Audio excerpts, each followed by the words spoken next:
السلام علیکم، آپ دیکھ رہے ہیں تبدیلی ٹی وی۔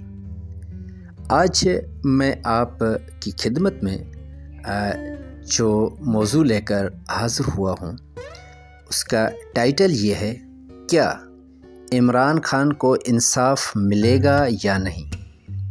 عمران خان سے پہلے اس پاکستان کے اندر جن پر یہ اٹیک ہوئے، کیا ان کو انصاف ملا یا نہیں؟ آج ہم گفتگو کریں گے اس موضوع پر۔ اب جو سامعین سنتے ہیں ضرور مجھے کمنٹس میں بتایا کریں تاکہ پتہ چلے کہ ہمارے ملک کے اندر اگر کسی کے ساتھ دو ہاتھ ہو جاتے ہیں یا ناانصافی ہو جاتی ہے تو اس کو کس حد تک انصاف ملتا ہے، اور پھر اس کے ساتھ ساتھ ہم کس حد تک ایک انصاف کی امید رکھیں، اور پھر یہ انصاف ہمیں کون دے گا؟ ہم کسی ادارے کا نام تو نہیں لے سکتے، لیکن یہاں پر جو ہمارے انصاف دینے والے ادارے ہیں انہوں نے آج تک کسی کو انصاف دیا بھی ہے یا نہیں، اس پر آج ہم گفتگو کریں گے۔ تو دوستو، سب سے پہلے جس چیز کو میں آپ کی خدمت میں پیش کرنا چاہتا ہوں وہ ہمارے first prime minister Liaquat Ali Khan صاحب ہیں۔ 16 اکتوبر 1951 پر کمپنی باغ پنڈی، جو آج کل لیاقت پارک کے نام سے فیمس ہے، مشہور ہے، اس میں 3:45 بجے لیاقت علی خان نے خطاب کرنا تھا۔ جیسے ہی لیاقت علی خان نے اپنا خطاب شروع کیا تو اس کے اوپر فائر ہوا۔ فائر کرنے والا آدمی جو اکبر شاہ نامی تھا، اس نے جیسے ہی فائر کیا اس کے بعد فوراً آن دی ڈیوٹی جو پولیس آفیسر تھا اس نے اس کے اوپر قاتل کو فائر کر دیا۔ قاتل ختم۔ اب یہ صرف قاتل ختم نہیں ہوا بلکہ پورا کیس ہی ختم ہو گیا۔ آج تک اس کیس کے بارے میں جو ہزاروں لوگوں کے سامنے دن دہاڑے ایک پرائم منسٹر کو قتل کیا گیا، لیکن ہمارے اداروں میں سے یہ ثابت نہ کر سکے، اور یہ ثابت نہیں ہو سکا کہ اس کو کس نے قتل کروایا، کیوں قتل ہوا، کس کے کہنے پر قتل ہوا، اس کے پیچھے کس کے ہاتھ تھے، اور لیاقت علی خان کے قتل کے بعد کس کو فائدہ ہوا۔ آج تک عوام اس کا منتظر ہے، لیکن وہ عوام تک پیغام نہیں پہنچ سکا۔ اس کے بعد دوسرا واقعہ 17 اگست 1988 جنرل ضیاء الحق کے پلین میں دھماکہ ہوا۔ جنرل صاحب چل بسے، لیکن آج تک یہ پتہ نہیں چل سکا کہ اتنی سیکیورٹی کے باوجود، سب کچھ اوکے ہونے کے باوجود، جنرل صاحب کے پلین کے اندر یہ بلاسٹ کس طرح ہوا، یہ بم کس نے رکھا، اور یہ کیسے بلاسٹ ہوا، اس کے پیچھے کس کے ہاتھ تھے، اور اس کے تانے بانے کہاں مل رہے تھے، اور اس سے کس کو فائدہ ہوا، اور کون یہ تھا جو جنرل صاحب کو جہاز میں بلاسٹ کر کے اور اس دنیا سے آگے کی طرف بھیج دیا، یہ کون تھا؟ آج تک ہماری عدالتیں یا ہمارے ادارے انصاف کے نام پر، جس پر اربوں روپیز کے فنڈز استعمال ہوتے ہیں، لیکن قوم انتظار کر رہی ہے، لیکن آج تک پتہ نہیں چل سکا۔ اور اس کے بعد جو تیسرا واقعہ، ایک بہت بڑا سانحہ ہوا، محترمہ بے نظیر بھٹو صاحبہ 27 دسمبر اور 2007 اسی لیاقت باغ راول پنڈی میں محترمہ کے اوپر اٹیک ہوا۔ لیکن افسوس تو یہ ہے کہ محترمہ کو قتل کرنے کے بعد नतीजा ये हुआ कि जो निशान थे वो भी लोगों ने मिटा दिए। अब वो किसने मिटाए, किसके कहने पर वो मिटाए गए, क्यों वो निशान मिटाए गए? फिर उसके बाद जितने भी गवाह थे वो सारे के सारे आहिस्ता आहिस्ता आहिस्ता कत्ल हो गए।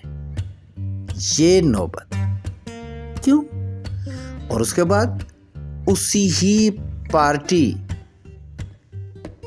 के और चेयरमैन और मोहतरमा के हस्बैंड मिस्टर आसिफ अली जरदारी साहब, जो 5 साल प्रेसिडेंट भी रहे, फिर भी मोहतरमा का कातिल न मिल सका। जो आज तक अवाम मुंतज़िर है, इंतज़ार कर रही है, लेकिन कातिल नहीं मिल सके। और उसके बाद फिर इमरान खान के ऊपर अटैक हुआ। 3 नवंबर 2022 इमरान खान के ऊपर भी हमला हुआ और इमरान खान को 3 गोलियां भी लगी। और इमरान खान इस हमले से पहले चीखता रहा कि ये लोग मुझे मरवा देंगे। अब वो लोग कौन हैं?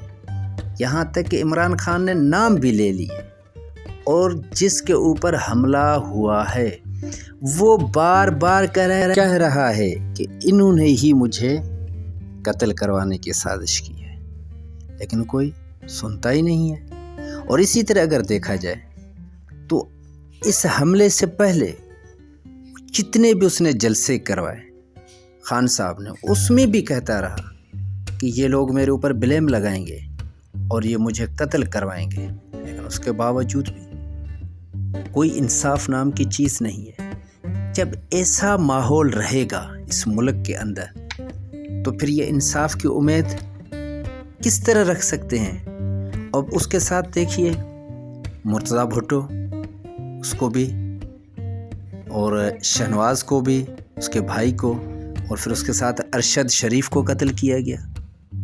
अब इस तरह हम अपने मुल्क में मारे जाएं या हम अपने मुल्क से बाहर अरशद शरीफ की तरह मारे जाएं? हमारा कोई है जो हमारे इस ये जो एक हमारा वजूद है, इसकी कोई कदर है? अगर हम देखें कि अमेरिका का इतना बड़ा सहाफ़ी अगर पाकिस्तान में इस तरह कत्ल हो जाता, तो क्या उसका इंसाफ वो हमसे न चाहता? हम क्या ऐसे ही बैठे रहते सुकून से? अब हमारा इतना बड़ा सहाफ़ी कत्ल हो गया वहाँ पर, और यहाँ पर हम अवाम, कितनी अवाम निकली, लोग चीखते रहे, लेकिन जो हमारे हुक्मरान हैं वो इस मुल्क के अवाम के रहनुमा हैं, लीडर हैं, तो क्यों इंसाफ नाम की कोई चीज़ ही नहीं है? कब तक हम इस तरह इस मुल्क में भी मारते रहेंगे और बाहर भी हम मारते रहेंगे? तो फिर जो हमारे हुक्मरान हैं वो क्यों हमारे हुक्मरान बनते हैं? फिर उनका हक क्या है कि वो हमारे बादशाह बने, जब हमारे लिए आप कुछ करते ही नहीं हैं? हम इस तरह मारे जाते हैं, हमें इंसाफ नाम की कोई चीज़ दिखाई नहीं दे रही।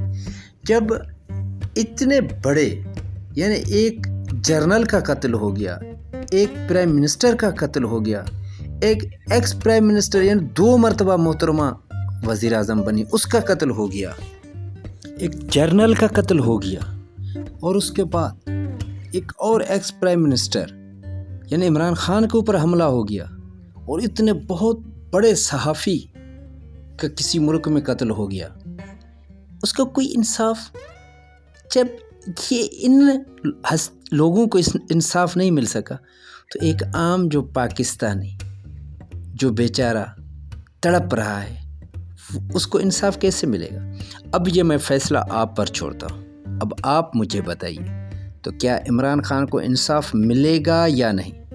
अब इस सियासी पार्टियों के जो एक आपकी सोच है नज़र, उससे हट कर आपने मुझे बताना है, क्या इंसाफ मिल सकता है या नहीं?